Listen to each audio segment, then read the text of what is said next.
وَلَقَدْ آتَيْنَا دَاوُودَ مِنَّا فَضْلًا يَا جِبَالُ أَوِّبِي مَعَهُ وَالطَّيْرَ وَأَلَنَّا لَهُ الْحَدِيدَ أَنِ اعْمَلْ سَابِغَاتٍ وَقَدِّرْ فِي السَّرْدِ وَاعْمَلُوا صَالِحًا إِنِّي بِمَا تَعْمَلُونَ بَصِيرٌ۔ ہم نے داؤد کو اپنے ہاں سے بڑا فضل عطا کیا تھا۔ ہم نے حکم دیا کہ اے پہاڑوں اس کے ساتھ ہم آہنگی کرو، اور یہی حکم ہم نے پرندوں کو دیا۔ ہم نے لوہے کو اس کے لیے نرم کر دیا اس ہدایت کے ساتھ کہ زرہیں بنا اور ان کے حلقے ٹھیک اندازے پر رکھ۔ اے آل داؤد نیک عمل کرو، جو کچھ تم کرتے ہو اس کو میں دیکھ رہا ہوں۔ بڑا فضل عطا کیا تھا۔ اشارہ ہے ان بے شمار عنایات کی طرف جن سے اللہ تعالیٰ نے حضرت داؤد علیہ السلام کو نوازا تھا۔ وہ بیت اللحم کے رہنے والے قبیلہ یہودا کے ایک معمولی نوجوان تھے۔ فلسطینیوں کے خلاف ایک معرکے میں جالوت جیسے گرانڈیل دشمن کو قتل کر کے یکایک وہ بنی اسرائیل کی آنکھوں کا تارا بن گئے۔ اسی واقعے سے ان کا عروج شروع ہوا، یہاں تک کہ طالوت کی وفات کے بعد پہلے وہ حبرون یعنی موجودہ الخلیل میں یہودیہ کے فرمانروا بنائے گئے۔ پھر چند سال بعد تمام قبائل بنی اسرائیل نے مل کر ان کو اپنا بادشاہ منتخب کیا، اور انہوں نے یروشلم کو فتح کر کے اسے دولت اسرائیل کا پایہ تخت بنایا۔ یہ انہی کی قیادت تھی جس کی بدولت تاریخ میں پہلی مرتبہ ایک ایسی خدا پرست سلطنت وجود میں آئی جس کے حدود خلیج عقبہ سے دریائے فرات کے مغربی کناروں تک پھیلے ہوئے تھے۔ ان عنایات پر مزید وہ فضل خداوندی ہے جو علم و حکمت، عدل و انصاف اور خدا ترسی و بندگی حق کی صورت میں ان کو نصیب ہوا۔ یہی حکم ہم نے پرندوں کو دیا۔ یہ مضمون اس سے پہلے سورہ انبیاء آیت 79 میں گزر چکا ہے، اور وہاں ہم اس کی تشریح بھی کر چکے ہیں۔ حلقے ٹھیک اندازے پر رکھ۔ یہ مضمون بھی سورہ انبیاء آیت 80 میں گزر چکا ہے، اور وہاں اس کی تشریح کی جا چکی ہے۔ وَلِسُلَيْمَانَ الرِّيحَ غُدُوُّهَا شَهْرٌ وَرَوَاحُهَا شَهْرٌ وَأَسَلْنَا لَهُ عَيْنَ الْقِطْرِ وَمِنَ الْجِنِّ مَن يَعْمَلُ بَيْنَ يَدَيْهِ بِإِذْنِ رَبِّهِ وَمَن يَزِغْ مِنْهُمْ عَنْ أَمْرِنَا نُذِقْهُ مِنْ عَذَابِ السَّعِيرِ۔ اور سلیمان کے لیے ہم نے ہوا کو مسخر کر دیا، صبح کے وقت اس کا چلنا 1 مہینے کی راہ تک، اور شام کے وقت اس کا چلنا 1 مہینے کی راہ تک۔ ہم نے اس کے لیے پگھلے ہوئے تانبے کا چشمہ بہا دیا، اور ایسے جن اس کے تابع کر دیے جو اپنے رب کے حکم سے اس کے آگے کام کرتے تھے۔ ان میں سے جو ہمارے حکم سے سرتابی کرتا اس کو ہم بھڑکتی ہوئی آگ کا مزہ چکھاتے، ان میں سے جو ہمارے حکم سے سرتابی کرتا اس کو ہم بھڑکتی ہوئی آگ کا مزہ چکھاتے 1 مہینے کی راہ تک۔ یہ مضمون بھی سورہ انبیاء آیت 81 میں گزر چکا ہے، اور اس کی تشریح بھی وہاں کی جا چکی ہے۔ تانبے کا چشمہ بہا دیا۔ بعض قدیم مفسرین نے اس کا مطلب یہ لیا ہے کہ زمین سے ایک چشمہ حضرت سلیمان علیہ السلام کے لیے پھوٹ نکلا تھا، جس میں سے پانی کے بجائے پگھلا ہوا تانبا بہتا تھا۔ لیکن آیت کی دوسری تعویل یہ بھی ہو سکتی ہے کہ حضرت سلیمان علیہ السلام کے زمانے میں تانبے کو پگھلانے اور اس سے طرح طرح کی چیزیں بنانے کا کام اتنے بڑے پیمانے پر کیا گیا کہ گویا وہاں تانبے کے چشمے بہہ رہے تھے، اس کے آگے کام کرتے تھے۔ یہ جن جو حضرت سلیمان علیہ السلام کے لیے مسخر کیے گئے تھے، آیا یہ دہقانی اور کوہستانی انسان تھے یا واقعی وہی جن تھے جو ایک پوشیدہ مخلوق کی حیثیت سے دنیا بھر میں معروف ہیں؟ اس مسئلے پر بھی سورہ انبیاء اور سورہ نمل کی تفسیر میں ہم مفصل بحث کر چکے ہیں۔ يَعْمَلُونَ لَهُ مَا يَشَاءُ مِن مَحَارِيبَ وَتَمَاثِيلَ وَجِفَانٍ كَالْجَوَابِ وَقُدُورِ الرَّاسِيَاتِ اعْمَلُوا آلَ دَاوُودَ شُكْرًا وَقَلِيلٌ مِّنْ عِبَادِيَ الشَّكُورِ۔ وہ اس کے لیے بناتے تھے جو کچھ وہ چاہتا، اونچی عمارتیں، تصویریں، بڑے بڑے حوض جیسے لگن اور اپنی جگہ سے نہ ہٹنے والی بھاری دیگیں، اے آل داؤد عمل کرو شکر کے طریقے پر، میرے بندوں میں کم ہی شکر گزار ہیں۔ تصویریں، اصل میں لفظ تماثیل استعمال ہوا ہے جو تمثال کی جمع ہے۔ تمثال عربی زبان میں ہر اس چیز کو کہتے ہیں جو کسی قدرتی شے کے مشابہ بنائی جائے، قطع نظر اس سے کہ وہ کوئی انسان ہو یا حیوان، کوئی درخت ہو یا پھول، یا دریا یا کوئی دوسری بے جان چیز۔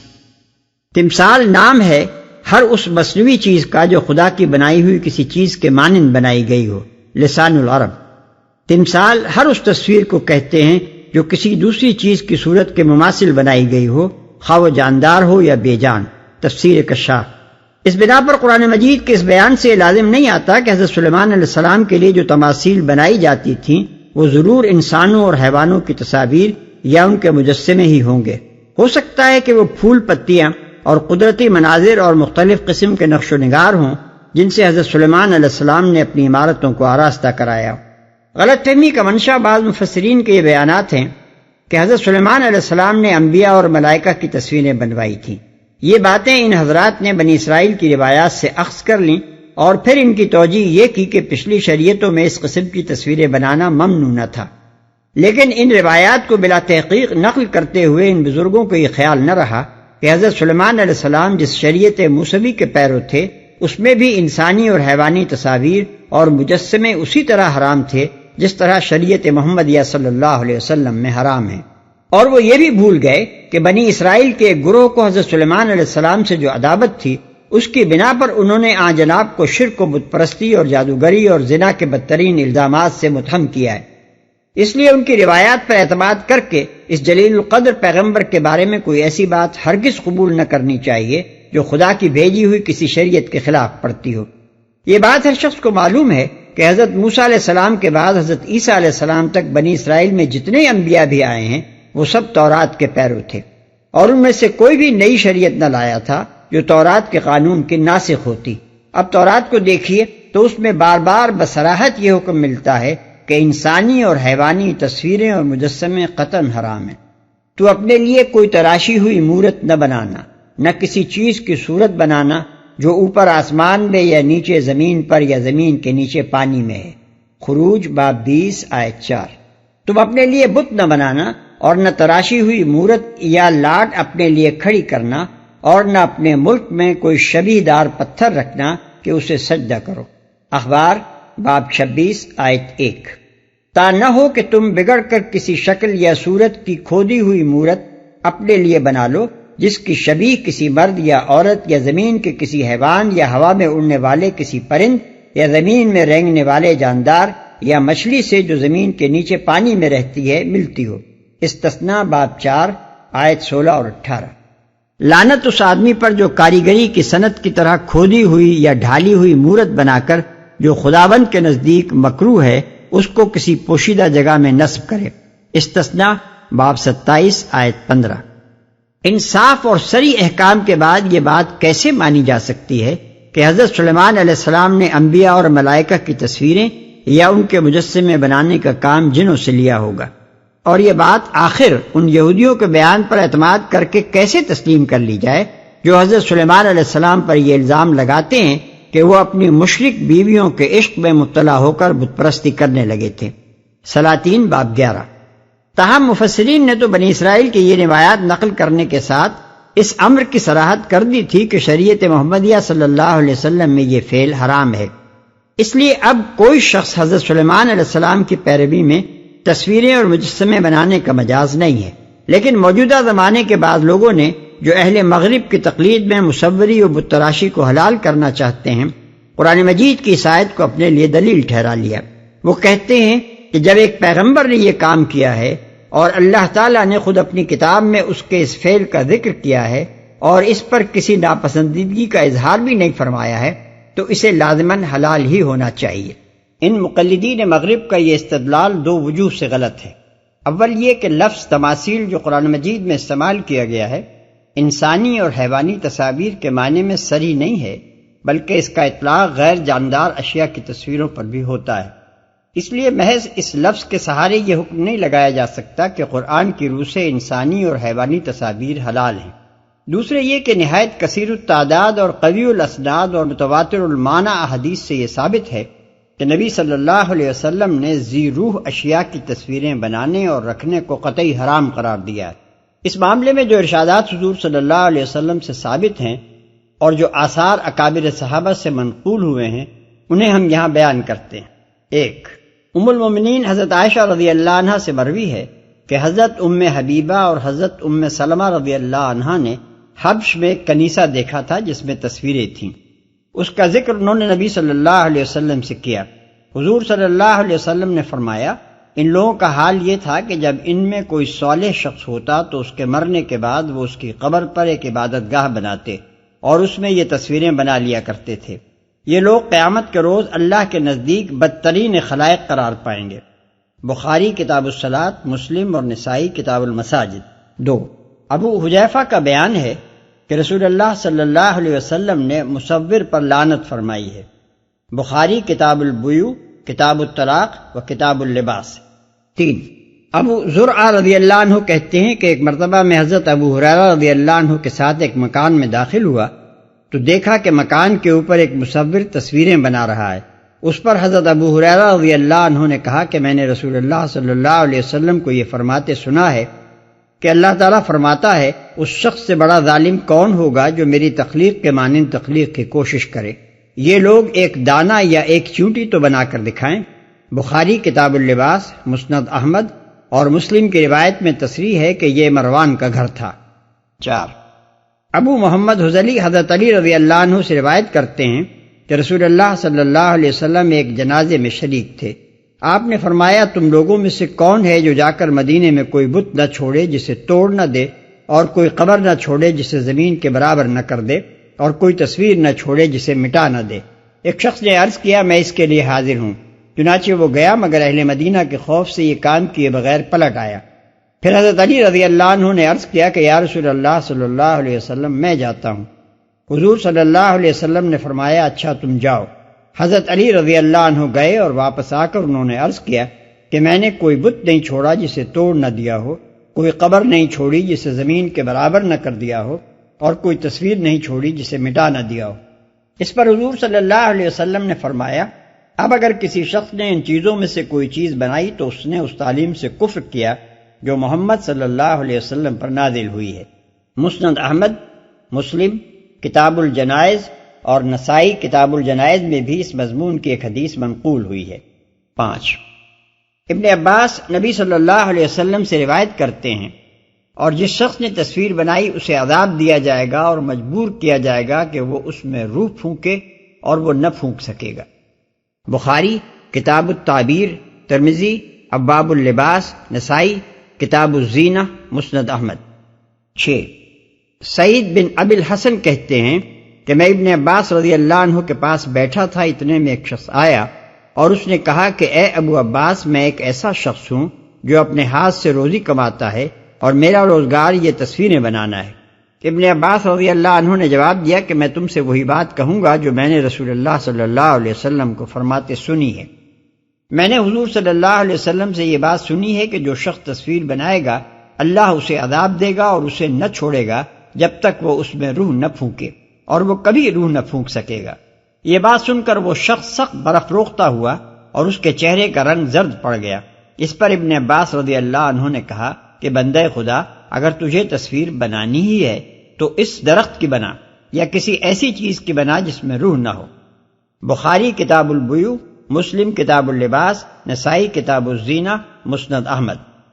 7، عبداللہ ابن مسعود رضی اللہ عنہ کہتے ہیں کہ نبی صلی اللہ علیہ وسلم نے فرمایا قیامت کے روز اللہ کے یہاں سخت ترین سزا پانے والے مصور ہوں گے۔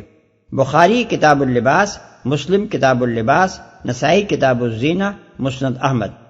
8، عبداللہ ابن عمر رضی اللہ عنہ نے بیان کیا کہ رسول اللہ صلی اللہ علیہ وسلم نے فرمایا جو لوگ یہ تصویریں بناتے ہیں ان کو قیامت کے روز عذاب دیا جائے گا۔ ان سے کہا جائے گا کہ جو کچھ تم نے بنایا ہے اسے زندہ کرو۔ بخاری کتاب اللباس، مسلم کتاب اللباس، نسائی کتاب الزینہ، مسند احمد۔ 9، حضرت عائشہ رضی اللہ عنہ سے روایت ہے کہ انہوں نے ایک تکیہ خریدا جس میں تصویریں بنی ہوئی تھیں۔ پھر نبی صلی اللہ علیہ وسلم تشریف لائے اور دروازے ہی میں کھڑے ہو گئے، اندر داخل نہ ہوئے۔ میں نے عرض کیا کہ میں خدا سے توبہ کرتی ہوں ہر اس گناہ پر جو میں نے کیا ہو۔ حضور صلی اللہ علیہ وسلم نے فرمایا یہ تکیہ کیسا ہے؟ میں نے عرض کیا یہ اس غرض کے لیے ہے کہ آپ یہاں تشریف رکھیں اور اس پر ٹیک لگائیں۔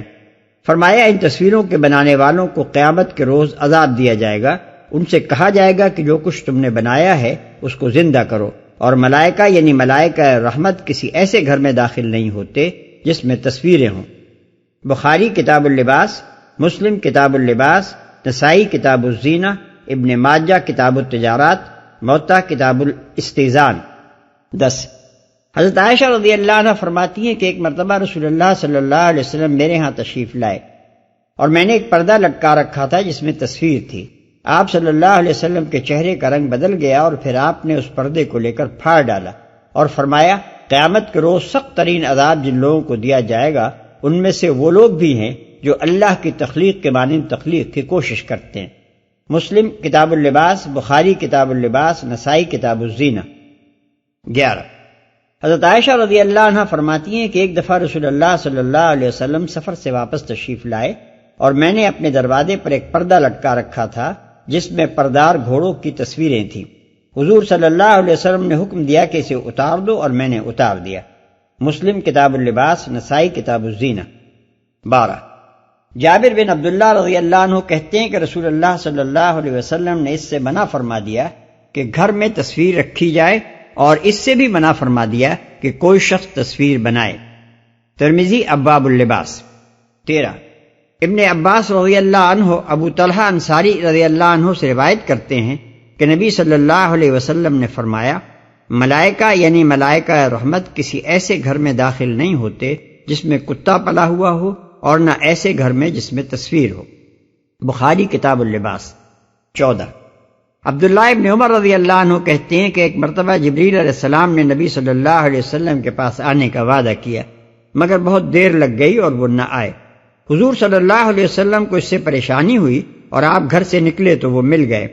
آپ صلی اللہ علیہ وسلم نے ان سے شکایت کی تو انہوں نے کہا ہم کسی ایسے گھر میں داخل نہیں ہوتے جس میں کتا ہو یا تصویر ہو۔ بخاری کتاب اللباس۔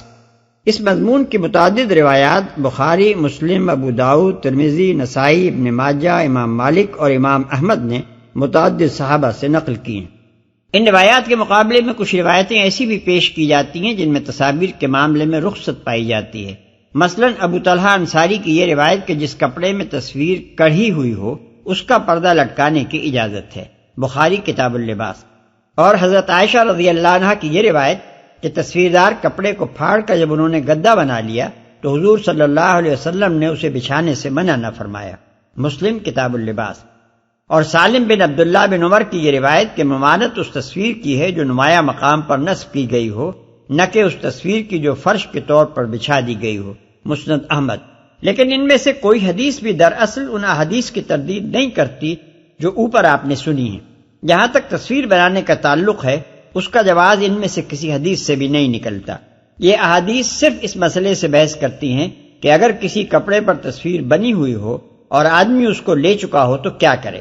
اس باب میں ابو طلحہ انصاری رضی اللہ عنہ والی روایت کسی طرح بھی قابل قبول نہیں ہے کیونکہ وہ بکثرت دوسری صحیح احادیث سے ٹکراتی ہے جن میں نبی صلی اللہ علیہ وسلم نے تصویردار کپڑا لٹکانے سے نہ صرف منع فرمایا ہے بلکہ اسے پھاڑ دیا ہے۔ نیز خود ابو طلحہ رضی اللہ عنہ کا اپنا عمل جو ترمذی اور موطا میں منقول ہوا ہے وہ یہ ہے کہ تصویردار پردہ لٹکانا تو درکنار، وہ ایسا فرش بچھانے میں بھی کراہت محسوس کرتے تھے جس میں تصاویر ہوں۔ رہی حضرت عائشہ رضی اللہ عنہا اور سالم بن عبداللہ رضی اللہ عنہ کی روایات تو ان سے صرف اتنا جواز نکلتا ہے کہ اگر تصویر احترام کی جگہ پر نہ ہو بلکہ ذلت کے ساتھ فرش میں رکھی جائے اور اسے پامال کیا جائے تو وہ قابل برداشت ہے۔ ان احادیث سے آخر اس پوری ثقافت کا جواز کیسے نکالا جا سکتا ہے جو تصویر کشی اور مجسمہ سازی کے آرٹ کو تہذیب انسانی کا قابل فخر کمال قرار دیتی ہے اور اسے مسلمانوں میں رواج دینا چاہتی ہے۔ تصاویر کے معاملے میں نبی صلی اللہ علیہ وسلم نے آخر کار امت کے لیے جو ضابطہ چھوڑا ہے اس کا پتہ اکابر صحابہ کے اس طرز عمل سے چلتا ہے جو انہوں نے اس باب میں اختیار کیا۔ اسلام میں یہ اصول مسلم ہے کہ معتبر اسلامی ضابطہ وہی ہے جو تمام تدریجی احکام اور ابتدائی رخصتوں کے بعد حضور صلی اللہ علیہ وسلم نے اپنے آخر عہد میں مقرر کر دیا ہو، اور حضور صلی اللہ علیہ وسلم کے بعد اکابر صحابہ کا کسی طریقے پر عمل درآمد کرنا اس بات کا ثبوت ہے کہ اسی طریقے پر حضور صلی اللہ علیہ وسلم نے امت کو چھوڑا تھا۔ اب دیکھیے کہ تصویروں کے ساتھ اس مقدس گروہ کا کیا برتاؤ تھا۔ حضرت عمر رضی اللہ عنہ نے عیسائیوں سے کہا کہ ہم تمہارے کنیسوں میں اس لیے داخل نہیں ہوتے کہ ان میں تصویریں ہیں، بخاری کتاب الصلاح۔ ابن عباس رضی اللہ عنہ گرجا میں نماز پڑھ لیتے تھے مگر کسی ایسے گرجا میں نہیں جس میں تصویریں ہوں، بخاری کتاب الصلاح۔ ابو الحیاج اسدی کہتے ہیں کہ حضرت علی رضی اللہ عنہ نے مجھ سے کہا کیا نہ بھیجوں میں تم کو اس مہم پر جس پر رسول اللہ صلی اللہ علیہ وسلم نے مجھے بھیجا تھا، اور وہ یہ ہے کہ تم کوئی مجسمہ نہ چھوڑو جسے توڑ نہ دو، اور کوئی اونچی قبر نہ چھوڑو جسے زمین کے برابر نہ کر دو، اور کوئی تصویر نہ چھوڑو جسے مٹا نہ دو، مسلم کتاب الجنائز، نسائی کتاب الجنائز۔ ہنش الکنانی کہتے ہیں کہ حضرت علی رضی اللہ عنہ نے اپنی پولیس کے کوتوال سے کہا کہ تم جانتے ہو میں کس مہم پر تمہیں بھیج رہا ہوں؟ اس مہم پر جس پر رسول اللہ صلی اللہ علیہ وسلم نے مجھے بھیجا تھا، یہ کہ میں ہر تصویر کو مٹا دوں اور ہر قبر کو زمین کے برابر کر دوں، مسند احمد۔ اسی ثابت شدہ اسلامی ضابطے کو فقہائے اسلام نے تسلیم کیا ہے اور اسے قانون اسلامی کی ایک دفعہ قرار دیا ہے۔ چنانچہ علامہ بدر الدین عینی توضیح کے حوالے سے لکھتے ہیں ہمارے اصحاب یعنی فقہائے احناف اور دوسرے فقہا کہتے ہیں کہ کسی جاندار چیز کی تصویر بنانا حرام ہی نہیں سخت حرام اور کبیرہ گناہوں میں سے ہے، خواہ بنانے والے نے اسے کسی ایسے استعمال کے لیے بنایا ہو جس میں اس کی تذلیل ہو یا کسی دوسری غرض کے لیے۔ ہر حالت میں تصویر کشی حرام ہے کیونکہ اس میں اللہ کی تخلیق سے مشابہت ہے۔ اسی طرح تصویر خواہ کپڑے میں ہو یا فرش میں یا دینار یا درہم یا پیسے میں یا کسی برتن یا دیوار میں، بہرحال اس کا بنانا حرام ہے۔ البتہ جاندار کے سوا کسی دوسری چیز مثلا درخت وغیرہ کی تصویر بنانا حرام نہیں ہے۔ ان تمام امور میں تصویر کے سایہ دار ہونے یا نہ ہونے سے کوئی فرق نہیں پڑتا۔ یہی رائے امام مالک، سفیان ثوری، امام ابو حنیفہ اور دوسرے علماء کی ہے۔ قاضی ایاز کہتے ہیں کہ اس سے لڑکیوں کی گڑیاں مستثنیٰ ہیں، مگر امام مالک رحمۃ اللہ علیہ ان کے خریدنے کو بھی ناپسند کرتے تھے، عمدۃ القاری جلد 22 صفحہ 70۔ اسی مسلک کو امام نووی نے شرح مسلم میں زیادہ تفصیل کے ساتھ نقل کیا ہے، ملاحظہ ہو شرح نووی مطبوعہ مصر جلد 14 صفحہ 81 اور 82۔ یہ تو ہے تصویر سازی کا حکم۔ رہا دوسرے کی بنائی ہوئی تصویر کے استعمال کا مسئلہ، تو اس کے بارے میں فقہائے اسلام کے مسالک علامہ ابن حجر نے اس طرح نقل کیے ہیں۔ مالکی فقیہ ابن عربی کہتے ہیں کہ جس تصویر کا سایہ پڑتا ہو اس کے حرام ہونے پر تو اجماع ہے، قطع نظر اس سے کہ وہ تحقیر کے ساتھ رکھی گئی ہو یا نہ ہو۔ اس اجماع سے صرف لڑکیوں کی گڑیاں مستثنیٰ ہیں۔ ابن عربی یہ بھی کہتے ہیں کہ جس تصویر کا سایہ نہ پڑتا ہو وہ اگر اپنی حالت پر باقی رہے، یعنی آئینے کی پرچھائی کی طرح نہ ہو بلکہ چھپی ہوئی تصویر کی طرح ثابت و قائم ہو، تو وہ بھی حرام ہے، خواہ اسے حقارت کے ساتھ رکھا گیا ہو یا نہ۔ البتہ اگر اس کا سر کاٹ دیا گیا ہو یا اس کے اجزاء الگ الگ کر دیے گئے ہوں تو اس کا استعمال جائز ہے۔ امام الحرمین نے ایک مسلک یہ نقل کیا ہے کہ پردے یا تکیے پر اگر تصویر ہو تو اس کے استعمال کی اجازت ہے، مگر دیوار یا چھت میں جو تصویر لگائی جائے وہ ممنوع ہے کیونکہ اس صورت میں اس کا اعزاز ہوگا، بخلاف اس کے پردے اور تکیے کی تصویر حقارت سے رہے گی۔ ابن ابی شیبہ نے اکرمہ سے نقل کیا ہے کہ زمانہ تابعین کے علماء یہ رائے رکھتے تھے کہ فرش اور تکیے میں تصویر کا ہونا اس کے لیے باعث ذلت ہے۔ نیز ان کا یہ خیال بھی تھا کہ اونچی جگہ پر جو تصویر لگائی گئی ہو وہ حرام ہے اور قدموں میں جسے پامال کیا جاتا ہو وہ جائز ہے۔ یہی رائے ابن سیرین، سالم بن عبداللہ، اکرمہ بن خالد اور سعید بن جبیر سے بھی منقول ہے، فتح الباری جلد 10 صفحہ 300۔ اس تفصیل سے یہ بات بھی اچھی طرح واضح ہو جاتی ہے کہ اسلام میں تصاویر کی حرمت کوئی مختلف فی یا مشکوک مسئلہ نہیں ہے، بلکہ نبی صلی اللہ علیہ وسلم کے صریح ارشادات اور صحابہ کرام رضوان اللہ تعالی علیہم اجمعین کے عمل اور فقہائے اسلام رحمہم اللہ کے متفقہ فتاویٰ کی روح سے ایک مسلم قانون ہے جسے آج بیرونی ثقافتوں سے متاثر لوگوں کی موشگافیاں بدل نہیں سکتی۔ اس سلسلے میں چند باتیں اور بھی سمجھ لینی ضروری ہیں تاکہ کسی قسم کی غلط فہمی باقی نہ رہے۔ بعض لوگ فوٹو اور ہاتھ سے بنی ہوئی تصویر میں فرق کرنے کی کوشش کرتے ہیں۔ حالانکہ شریعت بجائے خود تصویر کو حرام کرتی ہے، نہ کہ تصویر سازی کے کسی خاص طریقے کو۔ فوٹو اور دستی تصویر میں تصویر ہونے کے لحاظ سے کوئی فرق نہیں ہے، ان کے درمیان جو کچھ بھی فرق ہے وہ طریقے تصویر سازی کے لحاظ سے ہے، اور اس لحاظ سے شریعت نے احکام میں کوئی فرق نہیں کیا ہے۔ بعض لوگ یہ استدلال کرتے ہیں کہ اسلام میں تصویر کی حرمت کا حکم محض شرک و بت پرستی کو روکنے کی خاطر دیا گیا ہے، اور اب اس کا کوئی خطرہ نہیں ہے، لہذا یہ حکم باقی نہ رہنا چاہیے، لیکن یہ استدلال بالکل غلط ہے۔ اول تو احادیث میں کہیں یہ بات نہیں کہی گئی ہے کہ تصاویر صرف شرک و بت پرستی کے خطرے سے بچانے کے لیے حرام کی گئی۔ دوسرے، یہ دعویٰ بھی بالکل بے بنیاد ہے کہ اب دنیا میں شرک و بت پرستی کا خاتمہ ہو گیا ہے۔ آج خود بر عظیم ہند و پاکستان میں کروڑوں بت پرست مشرکین موجود ہیں۔ دنیا کے مختلف خطوں میں طرح طرح سے شرک ہو رہا ہے۔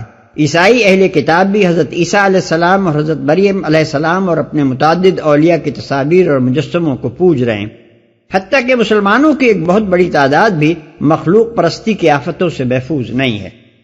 بعض لوگ کہتے ہیں کہ صرف وہ تصویریں ممنوع ہونی چاہیے جو مشرکانہ نوعیت کی ہیں، یعنی ایسے اشخاص کی تصاویر اور مجسمے جن کو معبود بنا لیا گیا ہو۔ باقی دوسری تصویروں اور مجسموں کے حرام ہونے کی کوئی وجہ نہیں ہے، لیکن اس طرح کی باتیں کرنے والے دراصل شارع کے احکام و ارشادات سے قانون اخذ کرنے کے بجائے آپ ہی اپنے شارع بن بیٹھتے ہیں۔ ان کو یہ معلوم نہیں ہے کہ تصویر صرف ایک شرک و بت پرستی ہی کی موجب نہیں بنتی، بلکہ دنیا میں دوسرے بہت سے فتنوں کی موجب بھی بنتی ہے اور بن رہی ہے۔ تصویر ان بڑے ذرائع میں سے ایک ہے جن سے بادشاہوں، ڈکٹیٹروں اور سیاسی لیڈروں کی عظمت کا سکہ عوام الناس کے دماغوں پر بٹھانے کی کوشش کی گئی ہے۔ تصویر کو دنیا میں شہوانیت پھیلانے کے لیے بھی بہت بڑے پیمانے پر استعمال کیا گیا ہے، اور آج یہ فتنہ ہر زمانے سے زیادہ برسر عروج ہے۔ تصاویر قوموں میں نفرت اور عداوت کے بیج بونے، فساد ڈلوانے اور عام لوگوں کو طرح طرح سے گمراہ کرنے کے لیے بھی بکثرت استعمال کی جاتی رہی ہیں، اور آج سب سے زیادہ استعمال کی جا رہی ہیں۔ اس لیے یہ سمجھنا کہ شارع نے تصویر کی حرمت کا حکم صرف بت پرستی کے استحصال کی خاطر دیا ہے، اصلاً غلط ہے۔ شارع نے مطلقاً جاندار اشیاء کی تصویر کو روکا ہے۔ ہم اگر خود شارع نہیں بلکہ شارع کے متبع ہیں تو ہمیں علی الاطلاق اس سے رک جانا چاہیے۔ ہمارے لیے یہ کسی طرح جائز نہیں ہے کہ اپنی طرف سے کوئی علت حکم خود تجویز کر کے اس کے لحاظ سے بعض تصویروں کو حرام اور بعض کو حلال قرار دینے لگے۔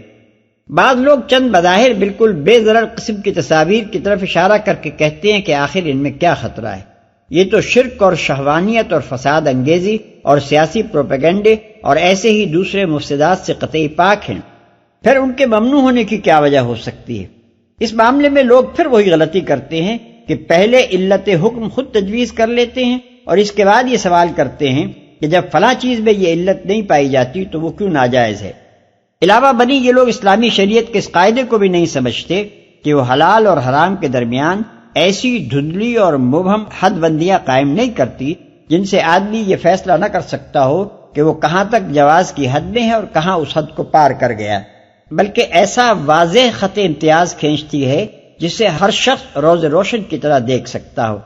تصاویر کے درمیان یہ حد بندی قطعی واضح ہے کہ جانداروں کی تصویریں حرام اور بے جان اشیاء کی تصویریں حلال ہیں۔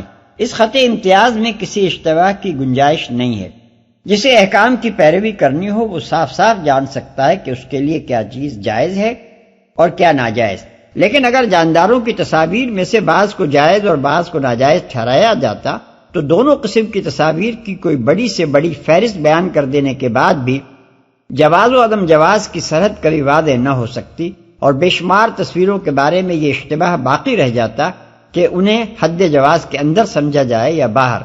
یہ بالکل ایسا ہی ہے جیسے شراب کے بارے میں اسلام کا یہ حکم کہ اس سے قطعی اجتناب کیا جائے ایک صاف حد قائم کر دیتا ہے، لیکن اگر یہ کہا جاتا کہ اس کی اتنی مقدار استعمال کرنے سے پرہیز کیا جائے جس سے نشہ پیدا ہو تو حلال اور حرام کے درمیان کسی جگہ بھی حد فاصل قائم نہ کی جا سکتی، اور کوئی شخص بھی فیصلہ نہ کر سکتا کہ کس حد تک وہ شراب پی سکتا ہے اور کہاں جا کر اسے رک جانا چاہیے۔ مزید تفصیلی بحث کے لیے ملاحظہ ہو رسائل و مسائل حصہ اول صفحہ 152 تا 155۔ بھاری دیگیں۔ اس سے معلوم ہوتا ہے کہ حضرت سلیمان علیہ السلام کے ہاں بہت بڑے پیمانے پر مہمان نوازی ہوتی تھی۔ بڑے بڑے حوض جیسے لگن اس لیے بنائے گئے تھے کہ ان میں لوگوں کے لیے کھانا نکال کر رکھا جائے اور بھاری دیگیں اس لیے بنوائی گئی تھیں کہ ان میں بیک وقت ہزاروں آدمیوں کا کھانا پک سکے۔ عمل کرو شکر کے طریقے پر، یعنی شکر گزار بندوں کی طرح کام کرو۔ جو شخص نعمت دینے والے کا احسان محض زبان سے مانتا ہو مگر اس کی نعمتوں کو اس کی مرضی کے خلاف استعمال کرتا ہو، اس کا محض زبانی شکریہ بے معنی ہے۔ اصل شکر گزار بندہ وہی ہے جو زبان سے بھی نعمت کا اعتراف کرے اور اس کے ساتھ منعم کی عطا کردہ نعمتوں سے وہی کام بھی لے جو منعم کی مرضی کے مطابق ہو۔ فلما قضينا عليه الموت ما دلهم على موته إلا دابة الأرض تأكل من سأته فلما خر تبينت الجن أن لو كانوا يعلمون الغيب ما لبثوا في العذاب المهين۔ پھر جب سلیمان پر ہم نے موت کا فیصلہ نافذ کیا تو جنوں کو اس کی موت کا پتہ دینے والی کوئی چیز اس گھن کے سوا نہ تھی جو اس کے عصا کو کھا رہا تھا۔ اس طرح جب سلیمان گر پڑا تو جنوں پر یہ بات کھل گئی کہ اگر وہ غیب کے جاننے والے ہوتے تو اس ذلت کے عذاب میں مبتلا نہ رہتے۔ یہ بات کھل گئی۔ اصل الفاظ ہیں تبینت الجن۔ اس فقرے کا ایک ترجمہ تو وہ ہے جو ہم نے اوپر متن میں کیا ہے، اور دوسرا ترجمہ یہ بھی ہو سکتا ہے کہ جنوں کا حال کھل گیا یا منکشف ہو گیا۔ پہلی صورت میں مطلب یہ ہوگا کہ خود جنوں کو پتہ چل گیا کہ غیب دانی کے متعلق ان کا زوم غلط ہے۔ دوسری صورت میں معنی یہ ہوں گے کہ عام لوگ جو جنوں کو غیب داں سمجھتے تھے ان پر یہ راز فاش ہو گیا کہ وہ کوئی علم غیب نہیں رکھتے، عذاب میں مبتلا نہ رہتے۔ موجودہ زمانے کے بعد مفسرین نے اس کی یہ تعبیر کی ہے کہ حضرت سلیمان علیہ السلام کا بیٹا رجوعام چونکہ نالائق اور عیش پسند تھا اور خوشامدی مصاحبوں میں گھرا ہوا تھا، اس لیے اپنے جلیل القدر والد کی وفات کے بعد وہ اس بار عظیم کو نہ سنبھال سکا جو اس پر آ پڑا تھا۔ اس کی جانشینی کے تھوڑی مدت بعد ہی سلطنت کا قصر دھڑام سے زمین پر آ رہا، اور گرد و پیش کے جن سرحدی قبائل یعنی جنوں کو حضرت سلیمان علیہ السلام نے اپنی قوت قاہرہ سے خادم بنا رکھا تھا وہ سب قابو سے نکل گئے۔ لیکن یہ تعویل کسی طرح بھی قرآن کے الفاظ سے مطابقت نہیں رکھتی۔ قرآن کے الفاظ جو نقشہ ہمارے سامنے پیش کر رہے ہیں وہ یہ ہے کہ حضرت سلیمان علیہ السلام پر ایسی حالت میں موت طاری ہوئی جبکہ وہ ایک عصا کے سہارے کھڑے یا بیٹھے تھے۔ اس عصا کی وجہ سے ان کا بے جان جسم اپنی جگہ قائم رہا اور جن یہ سمجھتے ہوئے ان کی خدمت میں لگے رہے کہ وہ زندہ ہیں۔ آخر کار جب عصا کو گھل لگ گیا اور وہ اندر سے کھوکھلا ہو گیا تو ان کا جسم زمین پر گر گیا، اور اس وقت جنوں کو پتا چلا کہ ان کا انتقال ہو گیا ہے۔ اس صاف اور صریح بیان واقعہ کو آخر یہ معنی پہنانے کی کیا معقول وجہ ہے کہ گھن سے مراد حضرت سلیمان علیہ السلام کے بیٹے کی نالائقی ہے اور عصا سے مراد ان کا اقتدار ہے اور ان کے مردہ جسم کے گر جانے سے مراد ان کی سلطنت کا پارا پارا ہو جانا ہے۔ اللہ تعالیٰ کو اگر یہی مضمون بیان کرنا ہوتا تو کیا اس کے لیے عربی مبین میں الفاظ موجود نہ تھے کہ اس ہیر پھیر کے ساتھ اسے بیان کیا جاتا؟ یہ پہیلیوں کی زبان آخر قرآن مجید میں کہاں استعمال کی گئی، اور اس زمانے کے عام عرب جو اس کلام کے اولین مخاطب تھے یہ پہیلی کیسے بوجھ سکتے تھے؟ پھر اس تعبیر کا سب سے زیادہ عجیب حصہ یہ ہے کہ اس میں جنوں سے مراد وہ سرحدی قبائل لیے گئے ہیں جنہیں حضرت سلیمان علیہ السلام نے اپنی خدمت میں لگا رکھا تھا۔ سوال یہ ہے کہ آخر ان قبائل میں سے کون غیب دانی کا مدعی تھا اور کس کو مشرکین غیب دان سمجھتے تھے؟ آیت کے آخری الفاظ کو اگر کوئی شخص آنکھیں کھول کر پڑھے تو وہ خود دیکھ سکتا ہے کہ جن سے مراد یہاں لازماً کوئی ایسا گروہ ہے جو یا تو خود غیب دانی کا دعویٰ رکھتا تھا یا لوگ اس کو غیب دان سمجھتے تھے، اور اس گروہ کے غیب سے ناواقف ہونے کا راز اس واقعے نے فاش کر دیا کہ وہ حضرت سلیمان علیہ السلام کو زندہ سمجھتے ہوئے خدمت میں لگے رہے حالانکہ ان کا انتقال ہو چکا تھا۔ قرآن مجید کا یہ بیان اس کے لیے کافی تھا کہ ایک ایماندار آدمی اس کو دیکھ کر اپنے اس خیال پر نظر ثانی کر لیتا کہ جن سے مراد سرحدی قبائل ہیں، لیکن جو لوگ مادہ پرست دنیا کے سامنے جن نامی ایک پوشیدہ مخلوق کا وجود تسلیم کرتے ہوئے شرماتے ہیں وہ قرآن کی اس تصریح کے باوجود اپنی تعویل پر مصر ہیں۔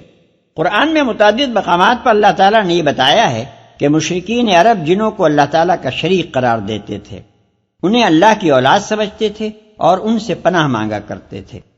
وَجَعَلُوا لِلَّهِ شُرَكَاءَ الْجِنَّ وَخَلَقَهُمْ، الانعام آیت 100۔ اور انہوں نے جنوں کو اللہ کا شریک ٹھہرا لیا حالانکہ اس نے ان کو پیدا کیا ہے۔ وَجَعَلُوا بَيْنَهُ وَبَيْنَ الْجِنَّةِ نَسَبًا، سورہ صافات آیت 158۔ اور انہوں نے اللہ کے اور جنوں کے درمیان نسبی تعلق تجویز کر لیا۔ وَأَنَّهُ كَانَ رِجَالٌ مِّنَ الْإِنسِ يَعُوذُونَ بِرِجَالٍ مِّنَ الْجِنِّ، سورہ جن آیت 6۔ یعنی اور یہ کہ انسانوں میں سے کچھ لوگ جنوں میں سے کچھ لوگوں کی پناہ مانگا کرتے تھے۔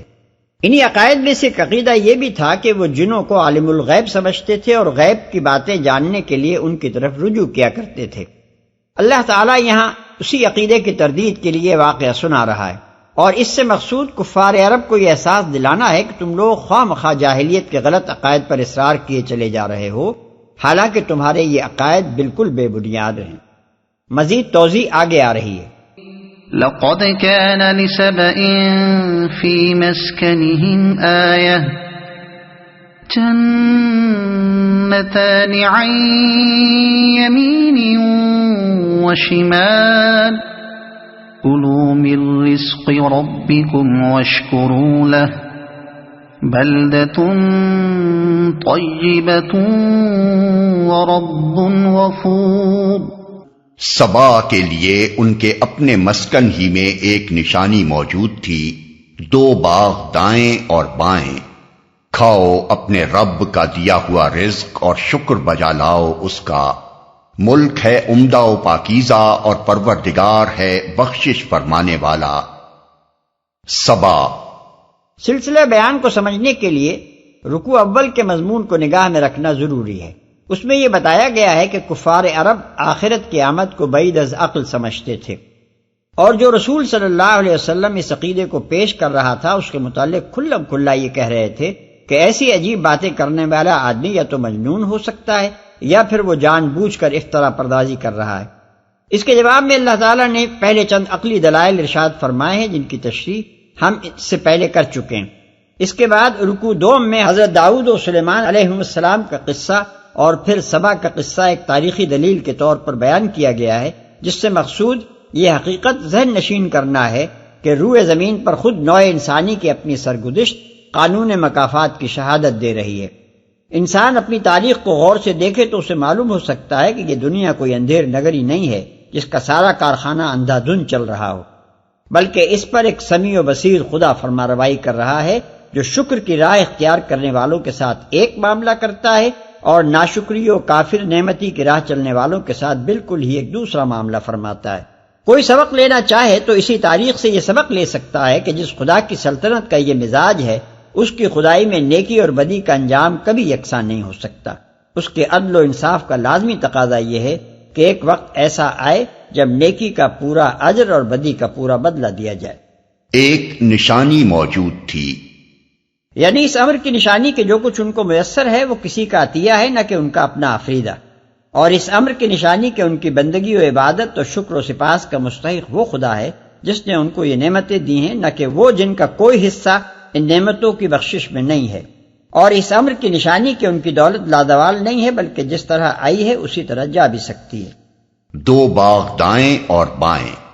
اس کا مطلب یہ نہیں ہے کہ پورے ملک میں بس 2 ہی باغ تھے، بلکہ اس سے مراد یہ ہے کہ سبا کی پوری سرزمین گلزار بنی ہوئی تھی۔ آدمی جہاں بھی کھڑا ہوتا اسے اپنے دائیں جانب بھی باغ نظر آتا اور بائیں جانب بھی۔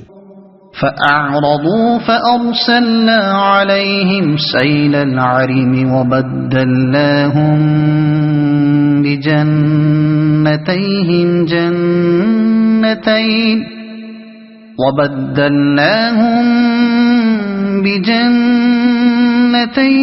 جنتين ذواتي أكل خمط وأثل وشيء من سدر قليل۔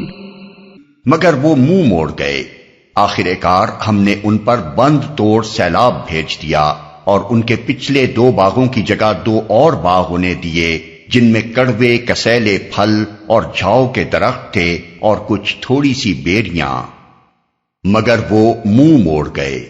یعنی بندگی اور شکر گزاری کے بجائے انہوں نے نافرمانی اور نمک حرامی کی روش اختیار کر لی۔ بند توڑ سیلاب بھیج دیا۔ اصل میں لفظ سیل العرم استعمال کیا گیا۔ عرم جنوبی عرب کی زبان کے لفظ ارمن سے ماخوذ ہے، جس کے معنی بند کے ہیں۔ یمن کے کھنڈروں میں جو قدیم کتبات موجودہ زمانے میں دستیاب ہوئے ہیں، ان میں یہ لفظ اسی معنی میں بکثرت استعمال ہوا ہے۔ مثلاً 542 یا 543 عیسوی کا ایک کتبہ جو یمن کے حبشی گورنر ابرہا نے سد معارف کی مرمت کرانے کے بعد نصب کرایا تھا، اس میں وہ اس لفظ کو بار بار بند کے معنی میں استعمال کرتا ہے۔ لہذا سیل العرم سے مراد وہ سیلاب ہے جو کسی بند کے ٹوٹنے سے آئے۔ تھوڑی سی بیریاں، یعنی سیل العرم کے آنے کا نتیجہ یہ ہوا کہ سارا علاقہ برباد ہو گیا۔ سبا کے لوگوں نے پہاڑوں کے درمیان باندھ کر جو نہریں جاری کی تھی وہ سب ختم ہو گئیں، اور آبپاشی کا پورا نظام درہم برہم ہو گیا۔ اس کے بعد وہی علاقہ جو کبھی جنت نظیر بنا ہوا تھا خضر و جنگلی درختوں سے بھر گیا، اور اس میں کھانے کے قابل اگر کوئی چیز باقی رہ گئی تو وہ محض جھاڑی بوٹی کے بیر تھے۔ ذلك جزيناهم بما كفروا وهل نجازي إلا الكفور وجعلنا بينهم وبين القرى التي باركنا فيها قرى ظاهرة وقدرنا فيها السير سیروا فیہا لیالی وایاما آمنین۔ یہ تھا ان کے کفر کا بدلہ جو ہم نے ان کو دیا، اور ناشکر انسان کے سوا ایسا بدلہ ہم اور کسی کو نہیں دیتے۔ اور ہم نے ان کے اور ان بستیوں کے درمیان جن کو ہم نے برکت عطا کی تھی نمایاں بستیاں بسا دی تھیں، اور ان میں سفر کی مسافتیں ایک اندازے پر رکھ دی تھیں۔ چلو پھرو ان راستوں میں رات دن پورے امن کے ساتھ، ایک اندازے پر رکھ دی تھی۔ برکت والی بستیوں سے مراد شام و فلسطین کا علاقہ ہے، جسے قرآن مجید میں عموماً اسی لقب سے یاد کیا گیا ہے۔ مثال کے طور پر ملاحظہ ہو الاعراف آیت 137، بنی اسرائیل آیت 1، الانبیاء آیات 71 اور 81۔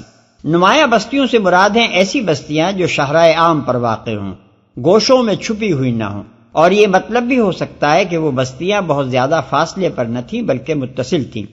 ایک بستی کے آثار ختم ہونے کے بعد دوسری بستی کے آثار نظر آنے لگتے تھے۔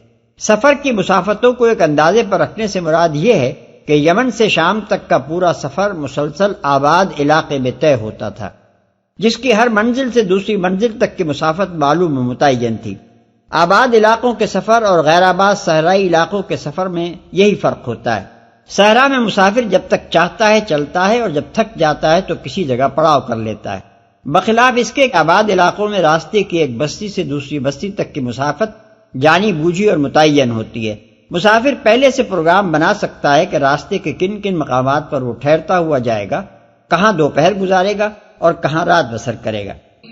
فقالوا ربنا باعد بين أسفارنا وظلموا أنفسهم فجعلناهم أحاديث ومزقناهم كل ممزق إن في ذلك لآيات لكل صبار شكور۔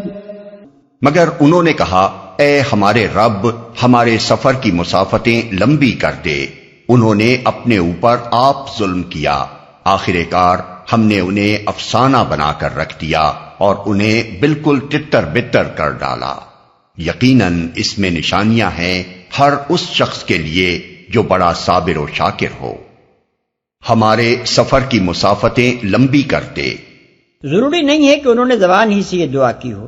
دراصل جو شخص بھی خدا کی دی ہوئی نعمتوں کی ناشکری کرتا ہے وہ گویا زبان حال سے یہ کہتا ہے کہ خدایا میں ان نعمتوں کا مستحق نہیں ہوں۔ اور اسی طرح جو قوم اللہ کے فضل سے غلط فائدہ اٹھاتی ہے وہ گویا اپنے رب سے یہ دعا کرتی ہے کہ اے پروردگار یہ نعمتیں ہم سے سلب کر لے کیونکہ ہم ان کے قابل نہیں ہیں۔ علاوہ بری ربنا باعد بین اسفارنا یعنی خدایا ہمارے سفر دور دراز کر دے کے الفاظ سے کچھ یہ بات بھی مترشح ہوتی ہے کہ شاید سبا کی قوم کو اپنی آبادی کی کثرت کھلنے لگی تھی اور دوسری نادان قوموں کی طرح اس نے بھی اپنی بڑھتی ہوئی آبادی کو خطرہ سمجھ کر انسانی نسل کی افزائش کو روکنے کی کوشش کی تھی۔ تتر بتر کر ڈالا۔ یعنی سبا کی قوم ایسی منتشر ہوئی کہ اس کی پراگندگی ضرب المثل ہو گئی۔ آج بھی اہل عرب اگر کسی گروہ کے انتشار کا ذکر کرتے ہیں تو کہتے ہیں تفرقوا ایدی سبا، یعنی وہ تو ایسے پراگندہ ہو گئے جیسے سبا کی قوم پراگندہ ہوئی تھی۔ اللہ تعالیٰ کی طرف سے جب زوال نعمت کا دور شروع ہوا تو سبا کے مختلف قبیلے اپنا وطن چھوڑ چھوڑ کر عرب کے مختلف علاقوں میں چلے گئے۔ غسانیوں نے اردن اور شام کا رخ کیا، اوس و خزرج کے قبیلے یثرب میں جا بسے، خزاعہ نے جدے کے قریب تہامہ کے علاقے میں سکونت اختیار کی، ازد کا قبیلہ عمان میں جا کر آباد ہوا، لخم اور جذام اور کندہ بھی نکلنے پر مجبور ہوئے، حتیٰ کہ سبا نام کی کوئی قوم ہی دنیا میں باقی نہ رہی، صرف اس کا ذکر افسانوں میں رہ گیا۔ جو بڑا صابر و شاکر ہو۔ اس سیاق و سباق میں صابر و شاکر سے مراد ایسا شخص یا گروہ ہے جو اللہ کی طرف سے نعمتیں پا کر آپے سے باہر نہ ہو جائے، نہ خوشحالی پر پھولے اور نہ اس خدا کو بھول جائے جس نے سب کچھ اسے عطا کیا ہے۔ ایسا انسان ان لوگوں کے حالات سے بہت کچھ سبق لے سکتا ہے جنہوں نے عروج و ترقی کے مواقع پا کر نافرمانی کی روش اختیار کی اور اپنے انجام بد سے دوچار ہو کر رہے۔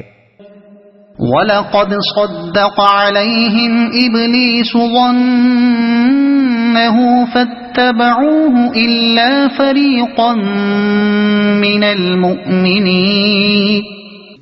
ان کے معاملے میں ابلیس نے اپنا گمان صحیح پایا اور انہوں نے اسی کی پیروی کی بجز ایک تھوڑے سے گروہ کے جو مومن تھا۔ تاریخ سے یہ بات معلوم ہوتی ہے کہ قدیم زمانے سے قوم سبا میں ایک عنصر ایسا موجود تھا جو دوسرے معبودوں کو ماننے کے بجائے خدا واحد کو مانتا تھا۔ موجودہ زمانے کی اثری تحقیقات کے سلسلے میں یمن کے کھنڈروں سے جو کتبات ملے ہیں ان میں سے بعض اس قلیل عنصر کی نشاندہی کرتے ہیں۔ 650 قبل مسیح کے لگ بھگ زمانے کے بعض کتبات بتاتے ہیں کہ مملکت سبا کے متعدد مقامات پر ایسی عبادت گاہیں بنی ہوئی تھیں جو ذو سماوی یا ذو سماوی یعنی رب السما کی عبادت کے لیے مخصوص تھیں۔ بعض مقامات پر اس معبود کا نام ملکن ذو سماوی یعنی وہ بادشاہ جو آسمانوں کا مالک ہے لکھا گیا ہے۔ یہ عنصر مسلسل صدیوں تک یمن میں موجود رہا، چنانچہ 378 عیسوی کے کتبے میں بھی اللہ ذو سموی کے نام سے ایک عبادت گاہ کی تعمیر کا ذکر ملتا ہے۔ پھر 465 عیسوی کے کتبے میں یہ الفاظ پائے جاتے ہیں یعنی اس خدا کی مدد اور تائید سے جو آسمانوں اور زمین کا مالک ہے۔ اسی زمانے کے ایک اور کتبے میں جس کی تاریخ 458 عیسوی ہے اسی خدا کے لیے رحمان کا لفظ بھی استعمال کیا گیا ہے۔ اصل الفاظ ہے برد رحمان یعنی رحمان کی مدد سے۔ وَمَا كَانَ لَهُ عَلَيْهِمْ مِنْ سُلْطَانٍ إِلَّا لِنَعْلَمَ مَنْ يُؤْمِنُ بِالْآخِرَةِ مِمَّنْ هُوَ مِنْهَا فِي شَكٍّ وَرَبُّكَ عَلَى كُلِّ شَيْءٍ حَفِيظٌ۔ ابلیس کو ان پر کوئی اقتدار حاصل نہ تھا مگر جو کچھ ہوا وہ اس لیے ہوا کہ ہم یہ دیکھنا چاہتے تھے کہ کون آخرت کا ماننے والا ہے اور کون اس کی طرف سے شک میں پڑا ہوا ہے۔ تیرا رب ہر چیز پر نگراں ہے، شک میں پڑا ہوا ہے۔ یعنی ابلیس کو یہ طاقت حاصل نہ تھی کہ ان کا ارادہ تو خدا کی فرمانبرداری کرنے کا ہو مگر وہ زبردستی ان کا ہاتھ پکڑ کر انہیں نافرمانی کی راہ پر کھینچ لے گیا ہو۔ اللہ تعالیٰ نے جو کچھ بھی قدرت اس کو دی تھی وہ صرف اس حد تک تھی کہ وہ انہیں بہکائے اور ایسے تمام لوگوں کو اپنے پیچھے لگائے جو خود اس کی پیروی کرنا چاہیں، اور اس اغوا کے مواقع ابلیس کو اس لیے عطا کیے گئے تاکہ آخرت کے ماننے والوں اور اس کے آمد میں شک رکھنے والوں کا فرق کھل جائے۔ دوسرے الفاظ میں یہ ارشاد ربانی اس حقیقت کو واضح کرتا ہے کہ عقیدہ آخرت کے سوا کوئی دوسری چیز ایسی نہیں ہے جو اس دنیا میں انسان کو راہ راست پر قائم رکھنے کی ضامن ہو سکتی ہو۔ اگر کوئی شخص یہ نہ مانتا ہو کہ اسے مر کر دوبارہ اٹھنا ہے اور اپنے خدا کے حضور اپنے اعمال کی جواب دہی کرنی ہے تو وہ لازماً گمراہ و بدراہ ہو کر رہے گا، کیونکہ اس کے اندر سرے سے وہ احساس ذمہ داری پیدا ہی نہ ہو سکے گا جو آدمی کو راہ راست پر ثابت قدم رکھتا ہے۔ اسی لیے شیطان کا سب سے بڑا حربہ جس سے وہ آدمی کو اپنے پھندے میں پھانستا ہے یہ ہے کہ وہ اسے آخرت سے غافل کرتا ہے۔ اس کے اس فریب سے جو شخص بچ نکلے وہ کبھی اس بات پر راضی نہ ہوگا کہ اپنی اصل دائمی زندگی کے مفاد کو دنیا کی اس عارضی زندگی کے مفاد پر قربان کر دے۔ بخلاف اس کے جو شخص شیطان کے دام میں آ کر آخرت کا منکر ہو جائے یا کم از کم اس کی طرف سے شک میں پڑ جائے، اسے کوئی چیز اس بات پر آمادہ نہیں کر سکتی کہ جو نقد سودا اس دنیا میں ہو رہا ہے اس سے صرف اس لیے ہاتھ اٹھا لے کہ اس سے کسی بات کی زندگی میں نقصان پہنچنے کا اندیشہ ہے۔ دنیا میں جو شخص بھی کبھی گمراہ ہوا ہے اسی انکار آخرت یا شک فی الآخرت کی وجہ سے ہوا ہے، اور جس نے بھی راست روی اختیار کی ہے اس کے صحیح طرز عمل کی بنیاد ایمان بالآخرہ ہی پر قائم ہوئی ہے۔ رب ہر چیز پر نگراں ہے۔ قوم سبا کی تاریخ کی طرف یہ اشارات جو قرآن مجید میں کیے گئے ہیں ان کو سمجھنے کے لیے ضروری ہے کہ وہ معلومات بھی ہماری نگاہ میں رہیں جو اس قوم کے متعلق دوسرے تاریخی ذرائع سے فراہم ہوئی ہیں۔ تاریخ کی روح سے سبا جنوبی عرب کی ایک بہت بڑی قوم کا نام ہے جو چند بڑے بڑے قبائل پر مشتمل تھی۔ امام احمد، ابن جریر، ابن ابی حاتم، ابن عبد البر اور ترمذی نے رسول اللہ صلی اللہ علیہ وسلم سے یہ روایت نقل کی ہے کہ سبا عرب کے ایک شخص کا نام تھا جس کی نسل سے عرب میں حسب ذیل قبیلے پیدا ہوئے: کندہ، ہمیر، ازد، اشعرین، مزہج، انمار، جس کی دو شاخیں ہیں خثعم اور بجیلہ، عاملہ، جدام، لقم اور غسان۔ بہت قدیم زمانے سے دنیا میں عرب کی اس قوم کا شہرہ تھا۔ 2500 قبل مسیح میں اور کے کتبات اس قوم کا ذکر صابون کے نام سے کرتے ہیں۔ اس کے بعد بابل اور عاشور یعنی اسیریا کے کتبات میں اور اسی طرح بائبل میں بھی کثرت سے اس کا ذکر آیا ہے۔ مثال کے طور پر ملاحظہ ہو زبور باب 72 آیت 15، یرمیہ باب 6 آیت 20، حزقیኤل باب 27 آیت 22، باب 38 آیت 13، ایوب باب 6 آیت 19۔ یونان و روم کے مورخین و جغرافیہ نویس تھیوفراسٹس 288 قبل مسیح کے وقت سے مسیح کے بعد کی کئی صدیوں تک مسلسل اس کا ذکر کرتے چلے گئے ہیں۔ اس کا وطن عرب کا جنوبی مغربی کونا تھا جو آج یمن کے نام سے مشہور ہے۔ اس کے عروج کا دور 1100 برس قبل مسیح سے شروع ہوتا ہے۔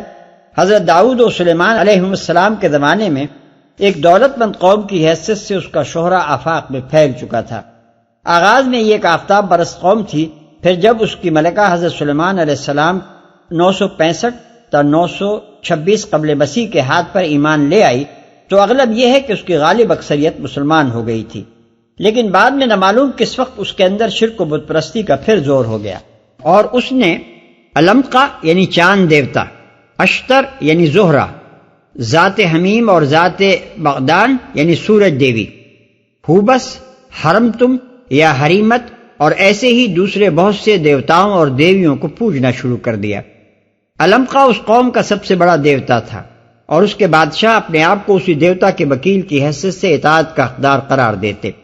یمن میں بکثرت کتبات ملے ہیں جن سے معلوم ہوتا ہے کہ سارا ملک ان دیوتاؤں اور خصوصاً علمقہ کے مندروں سے بھرا ہوا تھا اور ہر اہم واقعے پر ان کے شکریہ ادا کیے جاتے تھے۔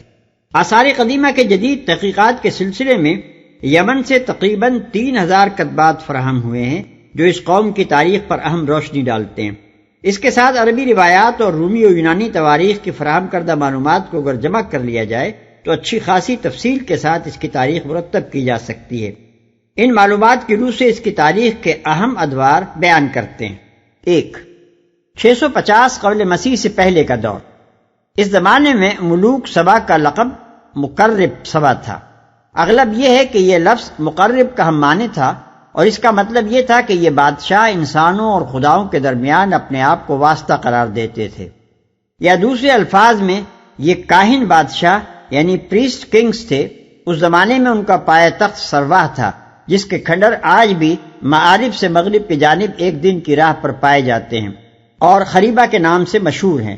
اسی دور میں معارب کے مشہور بند کی بنا رکھی گئی اور وقتاً فوقتاً مختلف بادشاہوں نے اسے وسیع کیا۔ 2.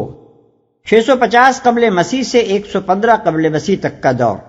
اس دور میں سبا کے بادشاہوں نے مقرب کا لقب چھوڑ کر ملک یعنی بادشاہ کا لقب اختیار کر لیا، جس کے معنی یہ ہے کہ حکومت میں مذہبیت کی جگہ سیاست اور سیکولرزم کا رنگ غالب ہو گیا۔ اس زمانے میں ملوک سبا نے سرواہ کو چھوڑ کر معارب کو اپنا دارالسلطنت بنایا اور اسے غیر معمولی ترقی دی۔ یہ مقام سمندر سے 3900 فیٹ کی بلندی پر صنعاء سے 60 میل جانب مشرق واقع ہے اور آج تک اس کے کھنڈر شہادت دے رہے ہیں کہ یہ کبھی ایک بڑی متمدن قوم کا مرکز تھا۔ 3. 115 قبل مسیح سے 300 عیسوی تک کا دور۔ اس زمانے میں سبا کی مملکت پر ہمیر کا قبیلہ غالب ہو گیا، جو قوم سباہی کا ایک قبیلہ تھا اور تعداد میں دوسرے قبائل سے بڑھا ہوا تھا۔ اس دور میں معارب کو اجاڑ کر ریدان پایا تخت بنایا گیا، جو قبیلہ ہمیر کا مرکز تھا۔ بعد میں یہ شہر ظفار کے نام سے موسوم ہوا۔ آج کل موجودہ شہر یریم کے قریب ایک مدور پہاڑی پر اس کے کھنڈر ملتے ہیں، اور اسی کے قریب علاقے میں ایک چھوٹا سا قبیلہ ہمیر کے نام سے آباد ہے، جسے دیکھ کر کوئی شخص تصور تک نہیں کر سکتا کہ یہ اسی قوم کی یادگار ہے جس کے ڈنکے کبھی دنیا بھر میں بجتے تھے۔ اسی زمانے میں سلطنت کے ایک حصے کی حیثیت سے پہلی مرتبہ لفظ یمنت اور یمنات کا استعمال ہونا شروع ہوا، اور رفتہ رفتہ یمن اس پورے علاقے کا نام ہو گیا جو عرب کے جنوبی مغربی کونے پر اسیر سے عدن تک اور باب المندب سے حضرموت تک واقع ہے۔ یہی دور ہے جس میں سبائیوں کا زوال شروع ہوا۔ 4 300 عیسوی کے بعد سے آغاز اسلام تک کا دور، یہ قوم سبا کی تباہی کا دور ہے۔ اس دور میں ان کے ہاں مسلسل خانہ جنگیاں ہوئیں، بیرونی قوموں کی مداخلت شروع ہوئی، تجارت برباد ہوئی، زراعت نے دم توڑا اور آخر کار آزادی تک ختم ہو گئی۔ پہلے ریدانیوں، ہمیریوں اور ہمدانیوں کی باہمی نزاعات سے فائدہ اٹھا کر 340 سے 378 تک یمن پر حبشیوں کا قبضہ رہا۔ پھر آزادی تو بحال ہو گئی، مگر معارب کے مشہور بند میں رکھنے پڑنے شروع ہو گئے، یہاں تک کہ آخر کار 450 عیسوی یا 451 عیسوی میں بند کے ٹوٹنے سے وہ عظیم سیلاب آیا جس کا ذکر قرآن مجید کی اوپر کی آیات میں کیا گیا ہے۔ اگرچہ اس کے بعد ابراہہ کے زمانے تک اس بند کی مسلسل مرمتیں ہوتی رہیں، لیکن جو آبادی منتشر ہو چکی تھی وہ پھر جمع نہ ہو سکی، اور نہ آبپاشی و زراعت کا وہ نظام جو درہم برہم ہو چکا تھا دوبارہ بحال ہو سکا۔ 523 عیسوی میں یمن کے یہودی بادشاہ ذونواس نے نجران کے عیسائیوں پر وہ ظلم و ستم برپا کیا جس کا ذکر قرآن مجید میں اصحاب الاخدود کے نام سے کیا گیا ہے۔ اس کے نتیجے میں حبش کی عیسائی سلطنت یمن پر انتقاماً حملہ آور ہو گئی اور اس نے سارا ملک فتح کر لیا۔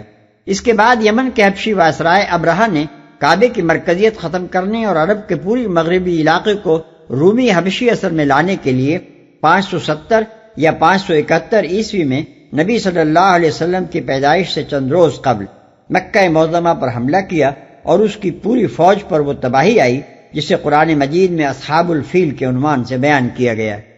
آخر کار 575 عیسوی میں یمن پر ایرانیوں کا قبضہ ہوا، اور اس کا خاتمہ اس وقت ہوا جب 628 عیسوی میں ایرانی گورنر بازان نے اسلام قبول کر لیا۔ قوم سبا کا عروج در اصل 2 بنیادوں پر قائم تھا، ایک زراعت، دوسرے تجارت۔ زراعت کو انہوں نے آبپاشی کے ایک بہترین نظام کے ذریعے سے ترقی دی تھی جس کے مثل کوئی دوسرا نظام آبپاشی بابل کے سوا قدیم زمانے میں کہیں نہ پایا جاتا تھا۔ ان کی سرزمین میں قدرتی دریا نہ تھے، بارش کے زمانے میں پہاڑوں سے برساتی نالے بہہ نکلتے تھے، انہی نالوں پر سارے ملک میں جگہ جگہ بند باندھ کر انہوں نے تالاب بنا لیے تھے، اور ان سے نہریں نکال نکال کر پورے ملک کو اس طرح سیراب کر دیا تھا کہ قرآن مجید کی تعبیر کے مطابق ہر طرف ایک باغ ہی باغ نظر آتا تھا۔